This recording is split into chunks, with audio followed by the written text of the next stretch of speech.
Good afternoon, and we're here with Barney of Napalm Death. Good afternoon, sir. Afternoon, fella. A fellow Birmingham person. Yeah, just a bit. Welcome back to Castle Donington. Of course, you've been here on many occasions in the past.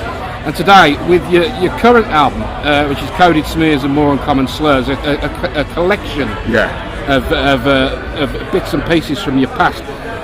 Where did you come up with the title with that? Well, it's just a take on the first two albums we did on Century Media, Code is Red, Long Live the Code, and Smear Campaign.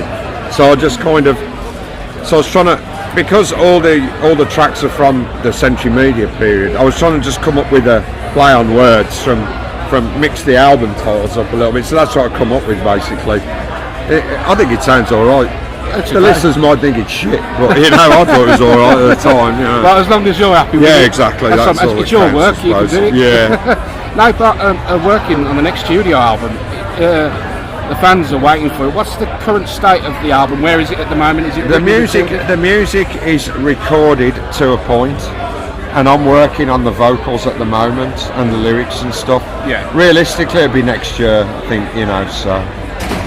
And is Mitch back on the guitars? Mitch has played guitar on the album so far. Yeah.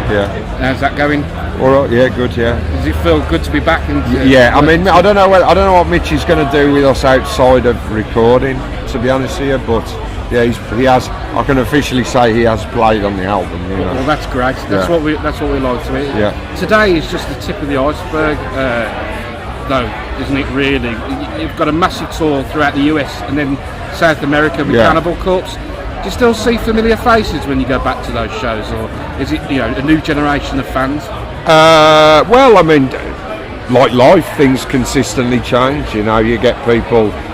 Napalm's always had a very wide bunch of people supporting the band in terms of the genres of music that people like, and that's all you can. That's one of the main things you can ask for, really.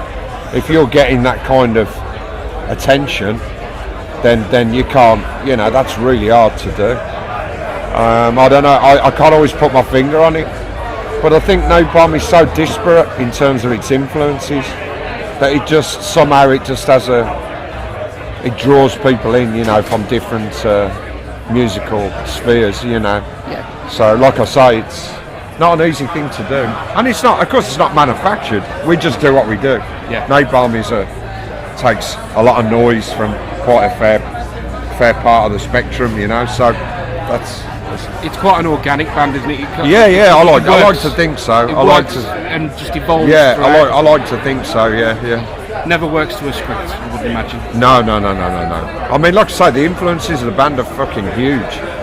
So we'll take bits and pieces that people just wouldn't expect us to, and we'll put the Napalm imprint on top of it, And of course the Birmingham sense of humour with everything. Well, I suppose so, yeah. But I mean, having said, we do, of course we do. Humour is an important part of life. Although we are a very serious band,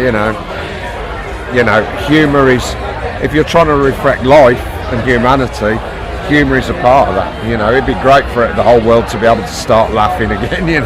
Well, it would be nice. We'll come on to that in just a minute. You've got some dates coming up shortly with Slayer. Do you think it was the right time for them to do what they did in terms of finishing? You know what, mate? I have no opinion on it, because I think every band's got to make their own decisions as that goes. If one day I was feeling, or any of the guys in the band are feeling that the enthusiasm wasn't there to make fresh albums, the enthusiasm wasn't there to play live, then I don't want to do it anymore. I don't want to do 50% version of Napalm Death. It has to be 100%. So whatever those Slayer guys have decided will no doubt have been after a lot of consideration. Yeah, I couldn't say they'd do it live. So I wouldn't begin to pass a judgment on what other bands are doing. So I feel neutral on it. I don't feel either way. I'm not like that, I don't try and second guess, so. I don't think it's right. No, well, I don't think it doesn't matter right or wrong, It's just the fact that I don't really care, it's like they're the ones that got to come to a decision, so fine. And on a positive thing with Slayer, how much of an influence has that band been on you? Well, certainly the early albums, to a point. Not so much as maybe other bands, because we were equally influenced by fast hardcore and punk, you know. Metal's only a certain part of Napalm Death. You know, we get tagged as a metal band very often. That's quite lazy, and I don't mean that in a derogatory way towards people that say that. It's just an easy thing to fall into, you know. Napalm's a lot more than that to me, you know. So it's the world is a different state now since you recorded your last album. Are you touching on this in the new material? It's always had a lot of shyness, mate. Here's the thing. I get asked this quite a lot in interviews. You think back, if you were around in the 80s, you think back to the years of Reaganism, economics, people fucking suffering, you know, because of those economics, you know, really unbridled capitalism. It's no different. So the world has, if you were born in 1914, you'd have had to go to a fucking war that served nobody, to get massacred on a battlefield. So you can take any period of history and you can see it was Shitsville, Arizona, you know what I mean?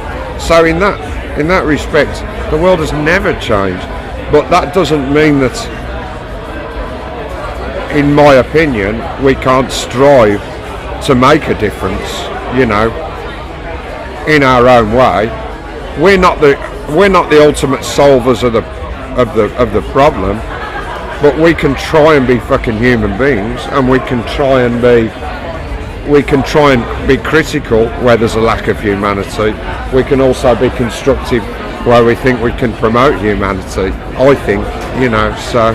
And that's a very important part of you writing your lyrics. It's a very important part of being a human being, I would suggest, you know, outside whether you're in a band or not, you know. But as an outlet for a band, yeah, it's got to be, you know, for sure. You're in a better position than some people. Yeah, I agree, but then every human being can make a difference to, even if it's a fucking minuscule thing, you know, you can make a difference. Barney, it's been an absolute pleasure to finally meet you. It's great. No worries, mate. Have fun. Yeah. Enjoy. No worries. And the best of luck for the future. Cheers, mate. All the best. Cheers, mate.